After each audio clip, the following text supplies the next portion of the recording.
George Muller అనే దేవుని సేవకుడు, దేవుని చేతిలో బహుబలంగా వాడబడిన వ్యక్తి. దేవుని చేతిలో వాడబడే వ్యక్తులు చాలా ధన్యులండి. ఈ లోక సంబంధంగా ఉన్నత స్థితిలో ఉన్న వారి కంటే కూడా దేవుని చేతిలో వాడబడే వ్యక్తులు బహుధన్యులు.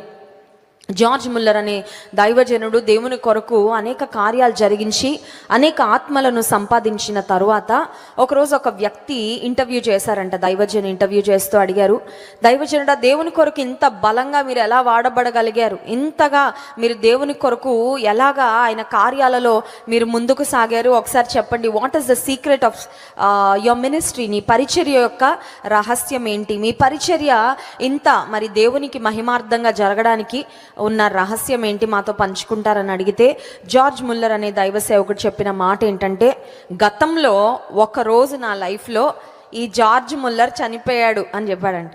ఏంటంట?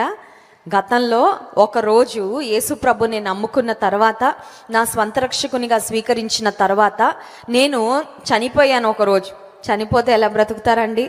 ఒకసారి చనిపోతే మళ్ళీ తిరిగి లేస్తారండి? మరణం అనేది ప్రతి ఒక్కరికి వస్తుంది. అండ్ డెత్ అనేది ఇర్రివర్సిబుల్ కదా. ఒకసారి వచ్చిందంటే చాలా చాలా రేర్. అంటే లాజర్ లాగా, దోర్కా లాగా బైబిల్ గ్రంథంలో కొన్ని సన్నివేశాలు మనం చదువుతాం. మరణించినప్పటికీ దేవుడు తన శక్తి ద్వారా వారిని లేపిన సందర్భాలు.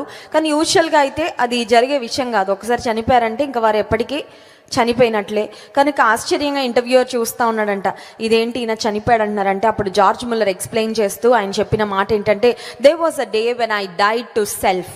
అహానికి నేను చనిపోయాను. నా ఇష్టాలకి, నా ఒపీనియన్స్కి, నా ఆలోచనలకి, నా ప్రణాళికలకి నేను ఒకరోజు చనిపోయాను. ఇంకొకటి, మనుషుల చేత అప్రూవ్ చేయబడాలి, మనుషులు నన్ను మెచ్చుకోవాలి, మనుషులు నన్ను అంగీకరించాలి అనే ఆలోచనకు కూడా నేను చనిపోయా. ఏ రోజైతే నేను అహానికి చనిపోయానో, ఏ రోజైతే నేను నా అభిప్రాయాలు, నా ఆలోచనలు, నా ఇష్టాలు, నా కోరికలు, నా కళలు, నా నిర్ణయాలని నా అనే దానికి నేను ఎప్పుడు చనిపోయానో, ఆ రోజు నుండి దేవుడు నా ద్వారా బలంగా కార్యాలు చేయడము మొదలు పెట్టారు.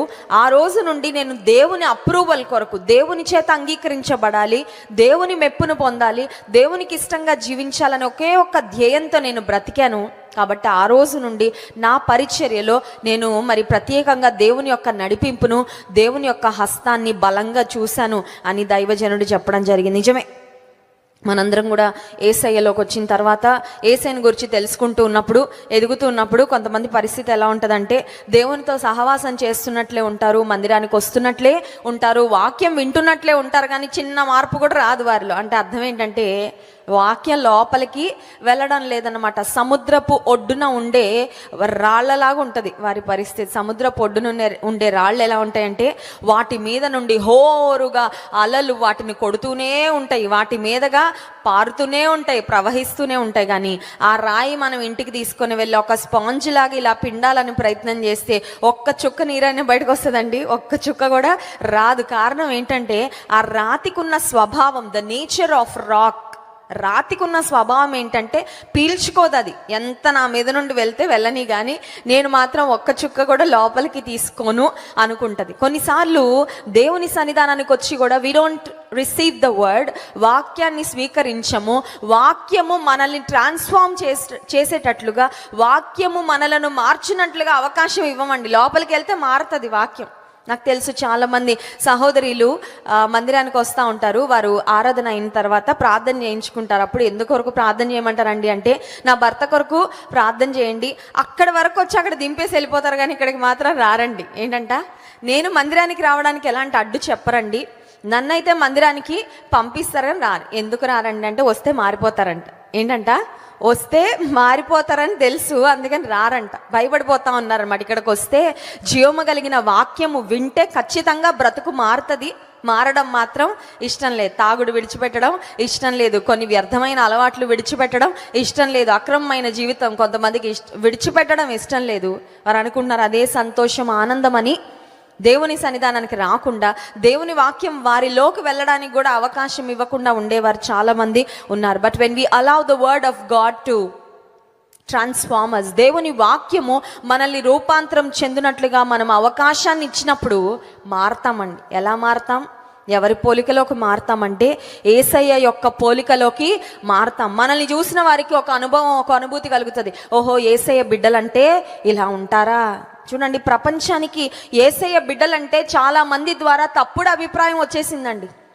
The world has a bad definition or so many Christians have a bad reputation. చాలామంది క్రైస్తవులం అని చెప్పుకుంటూ ఒక చెడ్డ సాక్ష్యాన్ని కలిగి ఉండి ఉద్యోగ స్థలంలో కానీ, స్కూల్లో కానీ, కాలేజీలో కానీ, క్రైస్తవులు అంటే ఏముందండి, మాలాగే, వారు కూడా మాలాంటి వారే, వారికి మాకు ఎలాంటి తేడా లేదండి, ఇంకా కొన్నిసార్లు వాళ్ళే మాకంటే చెడ్డగా ఉంటారండి అనే చెడ్డ పేరు కూడా కొంతమంది వలన కలిగింది.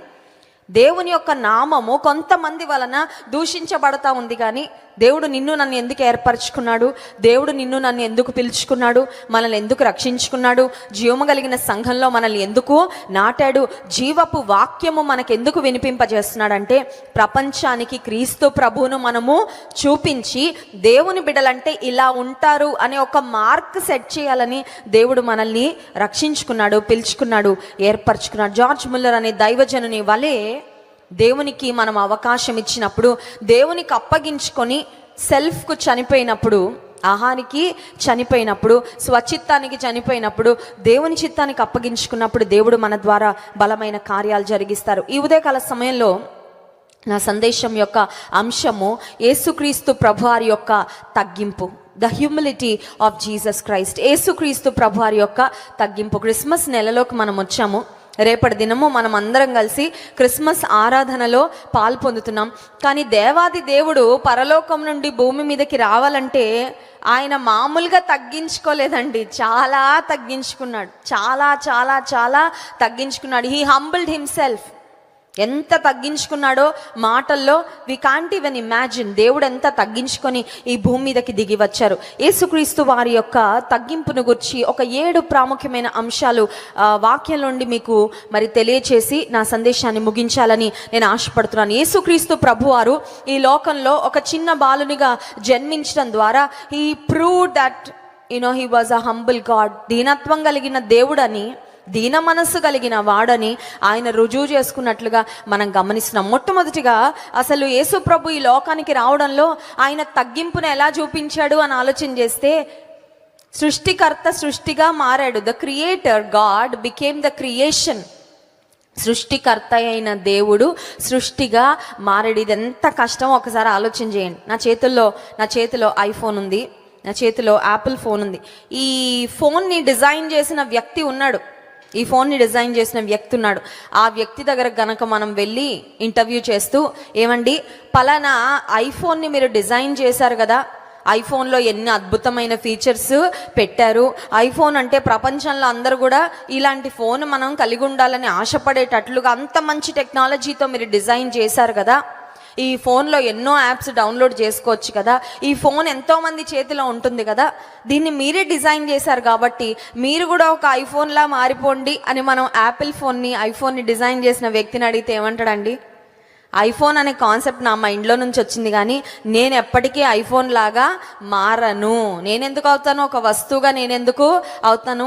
ఐఫోన్కి జీవం ఉంటుందా? ఐఫోన్కి ప్రాణం ఉంటుందా?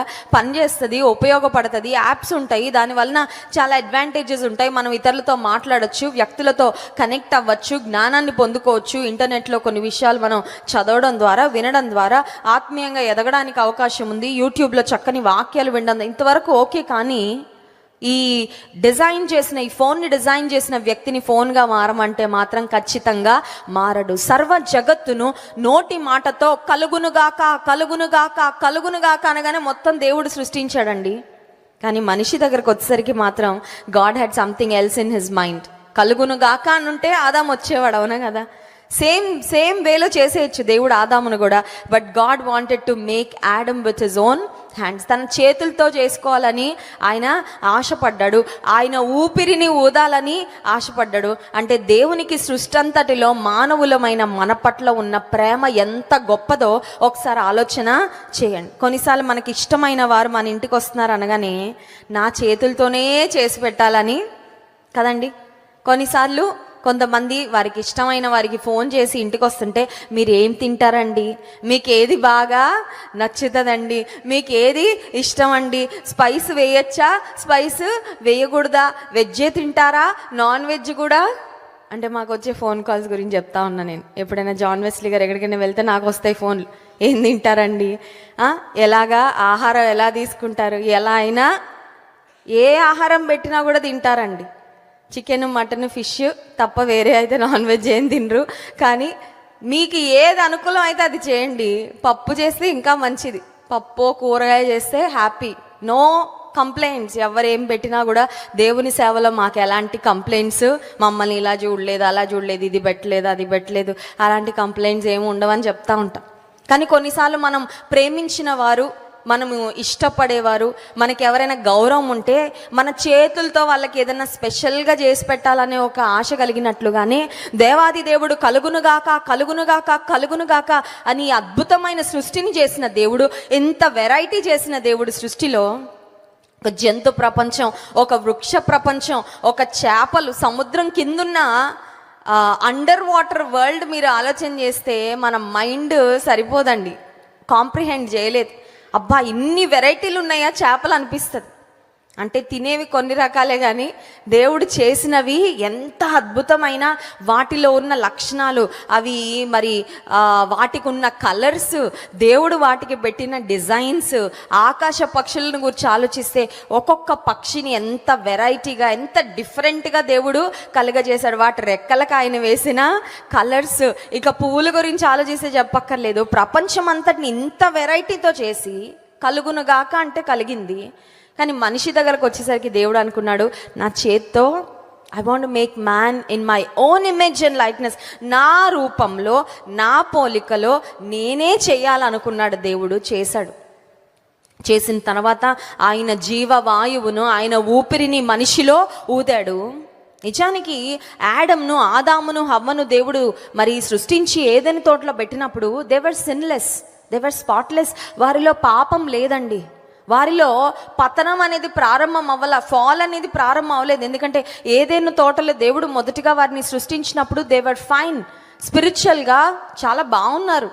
ఎప్పుడైతే పాపము ప్రవేశించిందో, హవ్వ పాపానికి ఎప్పుడైతే చోటిచ్చిందో, అప్పుడు మనిషి యొక్క డౌన్ఫాల్ అనేది అక్కడ ప్రారంభమైంది. ఒక మాట చెప్పమంటారా, మన జీవితంలో డౌన్ఫాల్ ఎప్పుడు ప్రారంభమవుతుందంటే, పాపం ఎప్పుడైతే ప్రవేశిస్తుందో, పాపానికి ఎప్పుడు అవకాశం ఇస్తామో పతనం అప్పుడే స్టార్ట్ అవుతుంది. అప్పటి వరకు నువ్వు ఆ పిల్లు ఎక్కుతా ఉంటావు, కొండ ఎక్కుతున్నట్టే ఉంటుంది నీ జీవితం. ఒక్కొక్క మెట్టు ఒక్కొక్క మెట్టు ఒక్కొక్క మెట్టు దేవునితో నువ్వు సాగే కొలది, దేవుని వాక్యం మీద, దేవుని మాటకు విధేయత చూపే కొలది ఆ పిల్లు ఉంటుంది ప్రయాణం. ఎప్పుడైతే చిన్న పాపానికి నీవు చోటిచ్చి, పాపానికి బానిస అయిపోయి, పాపం యొక్క పాపపు ఇచ్చల చేత, కోరికల చేత ఈడవబడి లోకం వైపుగా నీ ప్రయాణము, నీ ఆకర్షణ స్టార్ట్ అవుతుందో, అప్పుడు ఏం స్టార్ట్ అవుతుంది అంటే డౌన్ఫాల్ అన్నమాట. చిన్నగా అప్పటి వరకు కొండ ఎక్కడం కష్టమా ఈజీయా? కొండ దిగడం కంటే కష్టం. అప్పటిదాకా కష్టపడి నువ్వు ఎన్ని మెట్లు ఎక్కుతావో, ఎంత ఎక్కుతావో, పడిపోవడం మాత్రం స్మూత్గా జర్రం జారిపోవచ్చు. అవును కదండి. కొన్నిసార్లు పిల్లలు ఏదైనా మట్టి కొండలు కానీ అలాంటివి ఎక్కితే ఆ పైన కూర్చుని అట్లా కూర్చుంటే చాలా అది వచ్చేస్తూ ఉంటుంది, ఫోర్స్ అన్నమాట. ఆటోమేటిక్గా గ్రావిటేషనల్ ఫోర్స్, గురుత్వాకర్షణ శక్తి అంటారు. ఒక్కసారి పాపానికి చోటు ఇవ్వడం వలన మనిషి యొక్క పతనము ప్రారంభమైంది. పాపానికి చోటు ఇవ్వడం వల్ల లోకంలో శాపము ప్రవేశిస్తే, ఇప్పుడు దేవాది దేవుడు God wanted to come down in the form of a man. దేవుడు మనిషిగా రావాలని డిసైడ్ చేసుకున్నాడు. కారణం ఏంటంటే మనిషి యొక్క డౌన్ఫాల్కి ఒక అంతం చెప్పాలని. మనిషి పతనం అయిపోతా ఉన్నాడు, మనిషి నరకానికి ఈడ్వబడుతున్నాడు. సమస్త మానవాళిని రక్షించడానికి నన్ను తగ్గించుకొనైనా సరే, నన్ను నేను తగ్గించుకొనైనా సరే భూమి మీదకి వెళ్ళాలి, ఒక మనిషిగా పుట్టాలి. మనుషుల యొక్క పాపముల కొరకు నేను మరణించి వారి పాపానికి ప్రాయశ్చిత్తం చేయాలని దేవాది దేవుడు నిర్ణయించుకొని యేసుక్రీస్తు ప్రభువు ఈ లోకానికి మానవ రూపంలో ఆయన దిగి వచ్చాడు. యేసు యొక్క తగ్గింపులో మొట్టమొదటి అంశం ఏంటంటే the creator God became the creation. సృష్టికర్త సృష్టిగా మారిపోయాడు. రెండవదిగా మనం ఆలోచన చేస్తే దేవుడు మనిషిగా మారడంలో ఇంకొక ప్రాముఖ్యమైన అంశం ఏంటంటే the infinite God became a finite man. సమయంకు స్థలముకు పరిమితం కానీ అసమానుడైన దేవుడు రక్త మాంసాలలో పాలివాడు అయిపోయాడు అనే మాట యోహాను సువార్త 1వ అధ్యాయము 14వ వచనంలో యోహాను భక్తుడు చాలా చక్కగా ఈ మాట రాశాడు. చూడండి, యోహాను సువార్త 1వ అధ్యాయము 14వ వచనం. ఆ వాక్యము శరీరధారి అయి కృపా సత్య సంపూర్ణుడుగా మన మధ్య నివసించెను. వాక్యము, దేవుడు వాక్యం అంట. వాక్యానికి ఎందుకండి అంత విలువిస్తారు క్రైస్ట్ వర్షిప్ సెంటర్లో? దేవుని వాక్యానికి ఎందుకండి అంత ప్రాధాన్యత? దేవుని వాక్యం ఎందుకండి విశ్వాస జీవితంలో అంత ప్రాముఖ్యమైనదంటే దేవుడే వాక్యం అంట. వాక్యం అయ్యున్న దేవుడు. చూడండి, యోహాను సువార్త 1వ అధ్యాయం 1వ వచనం, ఆదియందు వాక్యం ఉండెను, వాక్యము దేవుని యొద్ద ఉండెను, ఆ వాక్యము దేవుడై ఉండెను. And the word was God. వాక్యము దేవుడు. వాక్యాన్ని అంగీకరిస్తే, వాక్యాన్ని స్వీకరిస్తే, వాక్యానికి విధేయత చూపిస్తే దేవునికి విధేయత చూపించినట్లే. ఇంకా మళ్ళీ స్పెషల్గా ఏం అక్కర్లేదు. అర్థమవుతుందండి? కొంతమంది చెప్తా ఉంటారు, మా కొడుకుని చూస్తే నన్ను చూసినట్లే అంటారు, మా కొడుకుతో మాట్లాడితే నాతో మాట్లాడినట్లే. కొంతమంది అంటారు, మా నాన్నగారు ఒప్పుకుంటే నేను ఒప్పుకున్నట్టే. అనగదండి. కొంతమంది ఆడపిల్లలు ఉంటారు చాలా మంచి విధేయత కలిగిన వారు. వాళ్ళు అంటారు, మా నాన్నగారు ఒప్పుకుంటే నేను ఒప్పుకుంటా, మా పేరెంట్స్ ఒప్పుకుంటే, మా పేరెంట్స్ ఒప్పుకోకపోతే నేను ఏమీ కూడా చేయలేను, I cannot cross the line. యేసుక్రీస్తు ప్రభువారు చెప్పిన మాట, వాక్యమే దేవుడు. వాక్యమై ఉన్న దేవుడు శరీర ఆకారాన్ని ధరించుకొని ఈ భూమి మీదకి దిగి వచ్చి రక్త మాంసములలో ఆయన పాలివాడు అయ్యాడు అనే మాట మనం చూస్తా ఉన్నాం. అందుకే యేసుక్రీస్తు ప్రభు వారికి ఉన్న ఒక టైటిల్, ఒక ప్రత్యేకమైన పేరేంటంటే, he is called as the God man. God is God, man is man. అవునా కదండి? దేవుడు దేవుడే, మనిషి మనిషే. కానీ యేసేకున్న ఒక ప్రత్యేకమైన టైటిల్ ఏంటంటే, he is the God man. దాన్ని తెలుగులో ఏమంటారంటే దైవ మానవుడు, దైవ కుమారుడు, దైవ కుమారుడు, గాడ్ మ్యాన్. గాడ్ మ్యాన్ అంటే అర్థం ఏంటంటే, he is 100% God and he is 100% man. పరిపూర్ణమైన దేవుడు, పరిపూర్ణమైన మానవుడు. దైవత్వం యొక్క సర్వ పరిపూర్ణత ఆయనలో ఉంది. కానీ ఆయన ఈ లోకంలో జీవించినప్పుడు మానవుని వలె రక్త మాంసములలో పాలివాడై ఆయన ఈ భూమి మీదకి వచ్చినట్లుగా మనం గమనించగలం. నిజానికి దేవునికి లిమిట్స్ లేవండి. దేవుని శక్తికి లిమిట్స్ లేవు, దేవుని జ్ఞానానికి లిమిట్స్ లేవు, దేవుని పరాక్రమానికి లిమిట్స్ లేవు, దేవుని మహిమకు ప్రభావానికి పరిమితులు లేవు. ఒకే సమయంలో అన్ని ప్రాంతాల్లో ఉండగలిగిన వాడు దేవుడు. ఒకే సమయంలో ఎంతో మందికి సహాయం చేయగలిగిన వాడు. శక్తిమాన్ అని ఇంతకుముందు చిన్నప్పుడు ఒకటి వచ్చేది, చిన్న పిల్లల్ని బాగా ఆకర్షించేది అది, ఆ ప్రోగ్రామ్, టీవీ ప్రోగ్రామ్. అందులో శక్తిమాన్ అనే వ్యక్తి ఏం చేసేవాడంటే, ఎక్కడైనా పిల్లలకి ఏదైనా కష్టం ఉంటే వాళ్ళు ఐ థింక్ శక్తిమాన్ అనుకునేవారేమో, అనుకోగానే ప్రత్యక్షం అయ్యేవాడు. ప్రత్యక్షం అవ్వగానే హెల్ప్ చేసేసేవాడు. అయితే ఇది పిల్లలు చూసి చూసి అది రియల్ అనుకున్నారు. అది తీయబడిన, ఒక స్క్రిప్ట్ చేయబడిన సీరియల్, లేదంటే సీరియల్ అని అనుకుంటున్నా అని తెలియక ఒక పిల్లోడు ఏం చేశాడంటే బిల్డింగ్ పైన ఎక్కేసి శక్తిమాన్ అని అరిసి దూకేశాడంట. ఆ సమయంలో న్యూస్ పేపర్స్లో రాయబడిన కథనం నేను చెప్తున్నా. మా చిన్నప్పుడు శక్తిమాన్ అని దూగ్గానే వాడు ఏమనుకున్నాడంటే, శక్తిమాన్ వచ్చి పట్టుకుంటే ఇది చాలా అడ్వెంచరస్గా ఉంటుంది, ఈ ఫీట్ నేను ఎక్స్పీరియన్స్ చేయాలా, టీవీలో సీరియల్లో వాళ్ళైనా చిన్నపిల్లలైనా నేను కూడా శక్తిమాన్ అనగానే వస్తాడని దూకేశాడు. కానీ శక్తిమాన్ వచ్చాడండి? రాలా. ఎందుకంటే అది షూటింగ్ కాదు కదా, అది స్క్రిప్టెడ్ కాదు. Shaktimaan is a human being like all of us. మనలాంటి అతీతమైన శక్తులేమీ అతనికి లేవు. సీరియల్ కొరకు ఆ సీరియల్ను డిజైన్ చేసిన వ్యక్తి, డైరెక్టరు, వారి మనసులో వచ్చిన కాన్సెప్ట్ అది. ఆ అబ్బాయి మరి దెబ్బలు తగిలి ప్రాణాపాయ స్థితిలోకి వెళ్ళిపోయాడండి. కారణం ఏంటంటే, ఒక ఫిక్టిషియస్ క్యారెక్టర్ని, ఒక నిజం వాస్తవం కాని ఒక క్యారెక్టర్ను నిజమేనేమో అని ఊహించుకొని వారి శక్తి మీద ఆధారపడి నన్ను కాపాడతాడేమో అనుకొని ఇబ్బందుల్లోకి అబ్బాయి వెళ్ళిపోయాడు. దేవాది దేవుడు సమయం చేత పరిమితమైన వాడు కాదు, ఒక స్థలానికి పరిమితమైన వాడు కాదు. ఇప్పుడు రాజమండ్రిలో ఉండి నీవు నేను యేసయ్య నాకు సహాయం చేయండి, ఇక్కడ ఉండి మనకు సహాయం చేస్తున్నాడు. మరొక దేశంలో, ఆఫ్రికాలో, అమెరికాలో, అంటార్కిటికాలో, ఆస్ట్రేలియాలో, న్యూజిలాండ్లో, ప్రపంచంలో ఎన్ని దేశాలలో ఇప్పుడు దేవుని నామాన మొరపెట్టినప్పటికీ వారందరికీ కూడా ఆయన సహాయం చేస్తూనే ఉన్నాడంటే, దేవుని యొక్క శక్తికి, దేవుని యొక్క ఉనికికి, దేవుని యొక్క ప్రభావానికి ఎటువంటి పరిమితులు లేవు. కానీ రక్త మాంసములలో యేసుక్రీస్తు వారు పాలివారు అయ్యారంటే ఆయన ఎంత తగ్గించుకున్నాడో ఆలోచన చేయండి. ఆయన ఒక దేహం ధరించుకొని రావాలంటే అది ఎంత కష్టం అండి. ఆయన శక్తిని, ఆయన బలాన్ని, ఆయన పరాక్రమాన్ని. మానవ దేహం లిమిటెడ్ కదా, మనకున్న శక్తి లిమిటెడ్. దేవుని యొక్క శక్తి అతీతమైన శక్తి, కానీ మానవుని శక్తి చాలా పరిమితమైన శక్తి. మనిషికి చాలా పరిమితులు ఉన్నాయి, మనకి చాలా లిమిటేషన్స్ ఉన్నాయి. చాలామంది పెద్దలు చెప్తా ఉంటారు, 50 దాటాక, 60 దాటాక, 70 దాటాక తెలుస్తుందమ్మా కదలాలంటే కష్టం. ఆ నొప్పులు ఈ నొప్పులు బయలుదేరిన తర్వాత ఒక్కొక్కసారి 2 అడుగులు వేయడం కూడా చాలా ఇబ్బంది అనిపిస్తూ ఉంటుందని. కొంతమంది చిన్నపిల్లలు అనుకుంటారు, మా గ్రాండ్ పేరెంట్స్ ఎందుకంత నెమ్మదిగా నడుస్తున్నారు. అది వాళ్ళు గ్రాండ్ పేరెంట్స్ అయినప్పుడు తెలుస్తుంది. శరీరంలో కొన్ని రకాలైన బలహీనతలు, అనారోగ్యాలు వచ్చినప్పుడు, నిజంగా మానవ బలము పరిమితం అయిపోయినప్పుడు, ఆరోగ్యం కోల్పోయినప్పుడు కొన్నిసార్లు శరీరం ఎలా ఇబ్బంది పెడుతుందో అది అనుభవపూర్వకంగానే మానవుని శక్తికి, బలానికి, ఆరోగ్యానికి, సామర్థ్యానికి, జ్ఞానానికి, వీటన్నిటికీ పరిమితులు ఉన్నాయి.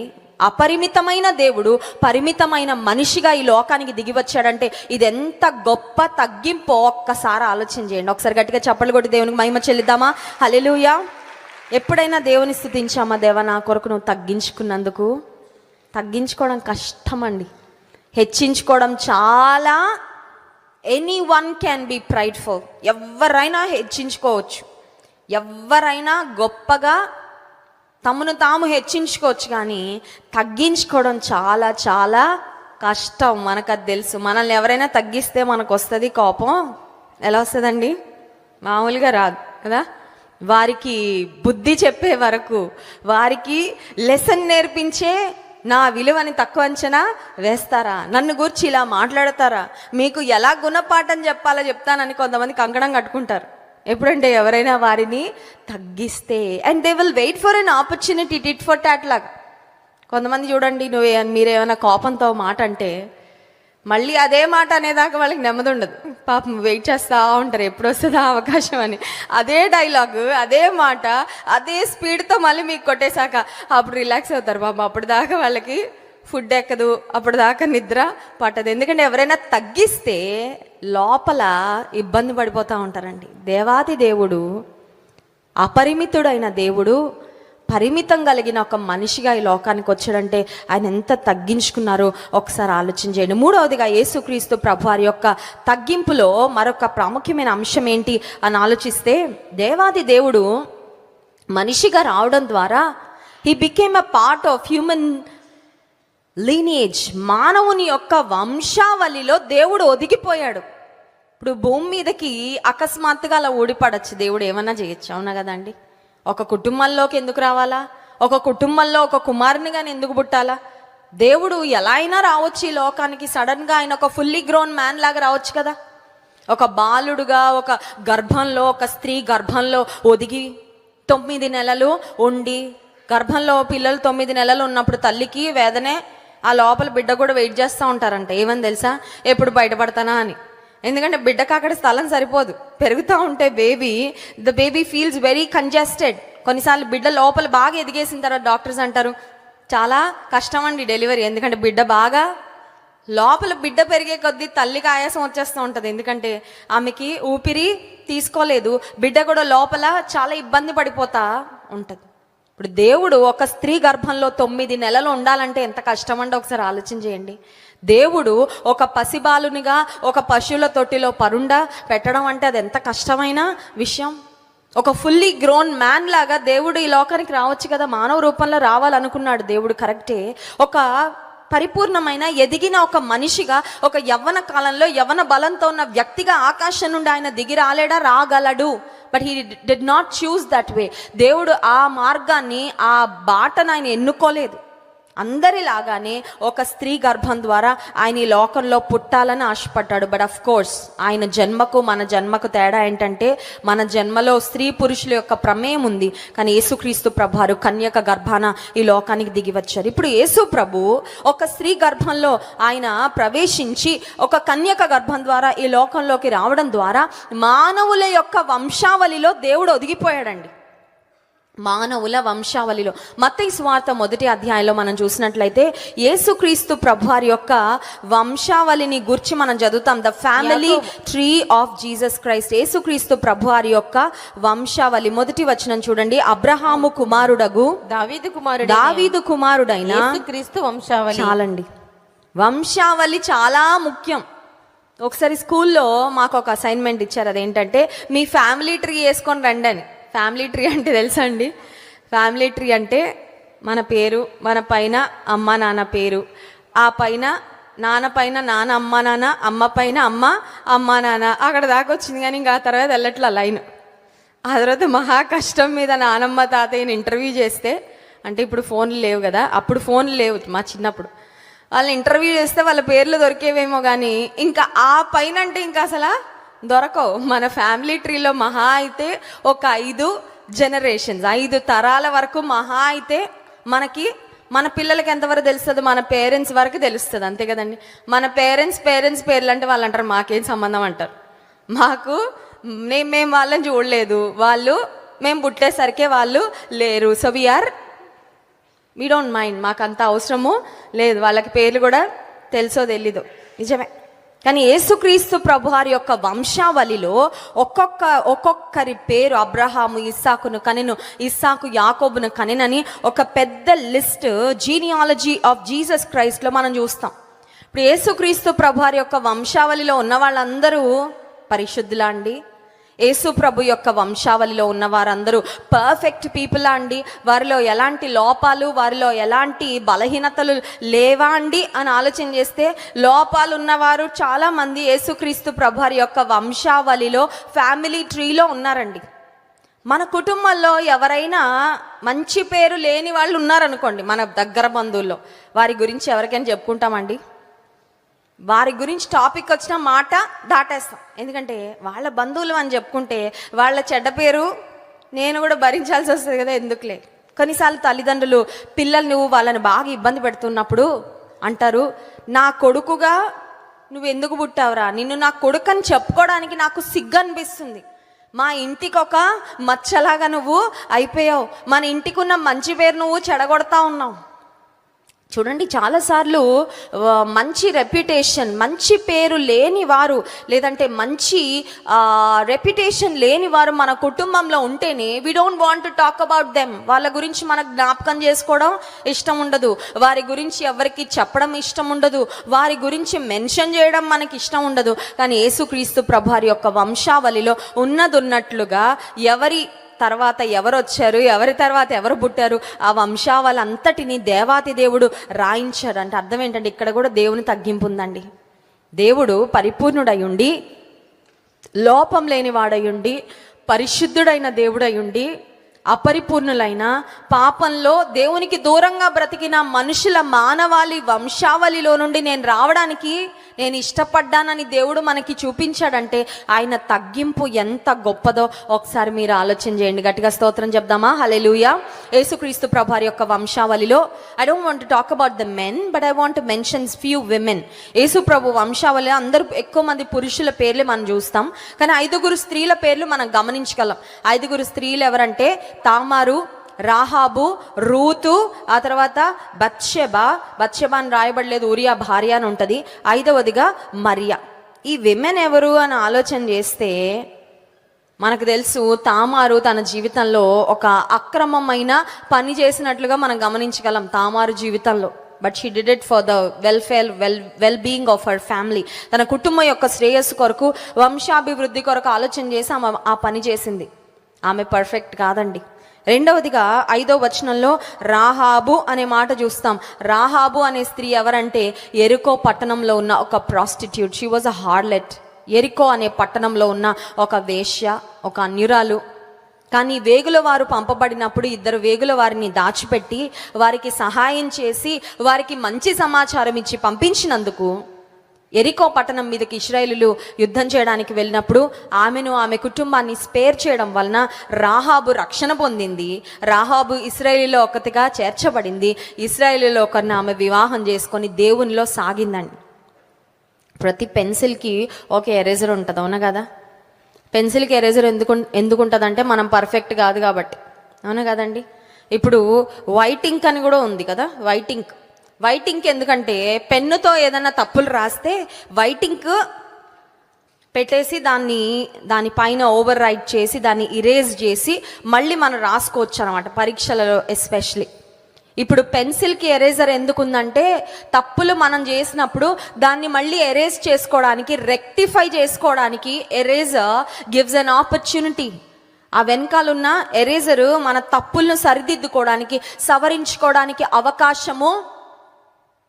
యేసుక్రీస్తు ప్రభువారు ఈ లోకానికి ఎందుకు తగ్గించుకొని వచ్చాడంటే, నేను ఆ జీవితంలో ఒకవేళ మచ్చలు పడినా, మచ్చలు అంటుకున్నా వాటిని ఎరేజ్ చేయడానికి ఆయన మనకు దగ్గరగా ఉండాలని, మన పాప ప్రాయశ్చిత్తార్థమై సిలువలో తన రక్తాన్ని కార్చడానికి ఈ లోకానికి దిగి వచ్చాడు. హల్లెలూయా. కొంతమంది కావాలని అంటించుకుంటారు, కొంతమందికి వేరే వాళ్ళు అంటిస్తారండి. చేయనివి కూడా కొన్నిసార్లు కొంతమంది మీద పడతా ఉంటాయి. But you always have an opportunity to erase. నీ జీవితాన్ని మార్చుకోవడానికి నీకు దేవుడు బ్రతికున్నంత కాలం నీకు అవకాశం ఉన్నట్లే. జీవిస్తున్న ప్రతి నిమిషము, బ్రతుకుతున్న ప్రతి రోజు తప్పిదాలను సవరించుకొని బ్రతుకును మార్చుకోవడానికి దేవుడు ఇస్తున్న కృపా తరుణమే, కృపా అవకాశమే. హల్లెలూయా. Every day is an opportunity to come close to God and to rectify our lives.